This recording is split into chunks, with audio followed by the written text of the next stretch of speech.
दोस्तों, स्वागत है आपका हमारे YouTube चैनल पर।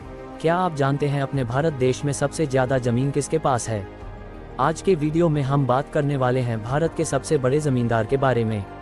बने रहिएगा वीडियो के अंत तक। भारत में बहुत से लोगों का मानना है कि देश में सरकार के बाद वक्फ बोर्ड के पास सबसे ज़्यादा ज़मीन है, लेकिन उनका ये मानना सही नहीं है। भारत में सरकार के बाद वक्फ बोर्ड नहीं, बल्कि कैथोलिक चर्च ऑफ इंडिया के पास सबसे ज़्यादा ज़मीन है।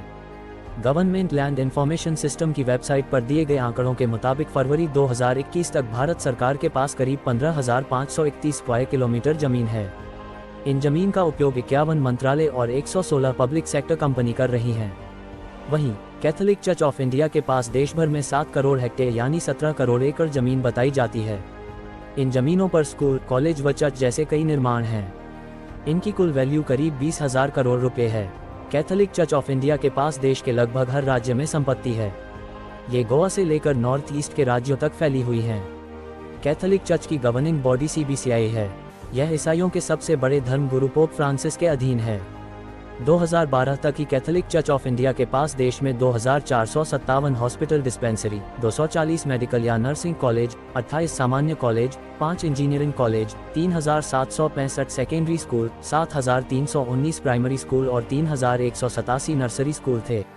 अब सबसे बंगा सवाल ये बनता है कि कैथोलिक चर्च ऑफ इंडिया के पास इतनी जमीन कहां से आई। दरअसल कैथोलिक चर्च ऑफ इंडिया को ज़्यादातर जमीन 1947 से पहले अंग्रेजी हुकूमत से मिली हुई है। 1927 में तब के ब्रिटिश शासन द्वारा भारतीय चर्च अधिनियम बनाया गया था। इस अधिनियम के तहत नाम मात्र के रेट पर चर्चों को जमीन लीज पर दे दी गई थी। कैथोलिक चर्च को पूरे भारत में जमीनें मिली। हालांकि चर्च की जमीन विवादास्पद भी है। अक्सर चर्च द्वारा जोर जबरदस्ती से जमीनें लिए जाने की बातें भी उठती रहती हैं। 1965 में भारत सरकार ने एक सर्कुलर जारी कर कहा था कि अंग्रेजी हुकूमत द्वारा जो भी जमीनें लीज पर दी गई उन्हें मान्यता नहीं दी जाएगी। हालांकि इस सर्कुलर के लागू होने में ढिलाई के कारण अभी तक इन जमीनों की वैधता संबंधी विवाद का कोई नतीजा नहीं निकल पाया है। दोस्तों, हमारे द्वारा दी गई जानकारी आपको कैसी लगी हमें कमेंट बॉक्स में जरूर बताएं। अगर आप हमारे चैनल पर अभी तक नए हैं तो हमें फॉलो या सब्सक्राइब जरूर करें। धन्यवाद।